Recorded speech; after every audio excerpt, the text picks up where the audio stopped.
विधान परिषदेसाठी ठाकरेंच्या शिवसेनेकडून उद्धव ठाकरे असतील तरच काँग्रेसचा पाठिंबा असेल अशी भूमिका काँग्रेसचे प्रदेशाध्यक्ष हर्षवर्धन सपकाळ यांनी स्पष्ट केली आहे। आणि त्यामुळे ठाकरेंच्या शिवसेनेकडून इतर कुठला प्रस्ताव असेल तर मात्र चर्चा करण्याची गरज आहे असं सपकाळ यांनी म्हटलंय। हर्षवर्धन सपकाळ यांच्या या भूमिकेमुळे त्यांनी अनेकांच्या इच्छांवर पाणी फिरवलंय।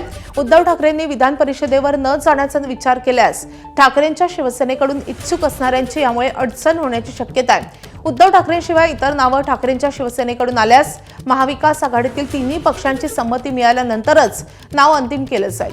विधान परिषदेसाठी राज्यसभेप्रमाणेच पक्षातील अंबादास दानवे, सुषमा अंधारे, राजन विचारे, विनायक राऊत यांच्यासारख्या नेत्यांचा विचार केला तर यामुळे महाविकास आघाडीमध्ये नाव देण्यावरून अडचण निर्माण होऊ शकते याचे स्पष्ट संकेत हर्षवर्धन सपकाळ यांनी दिले आहेत।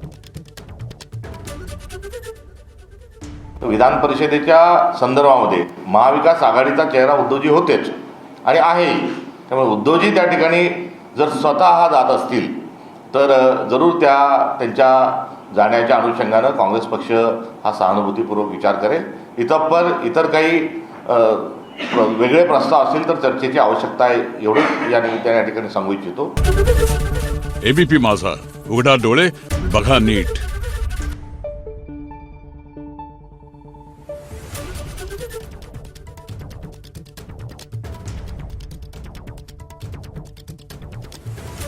Thank you.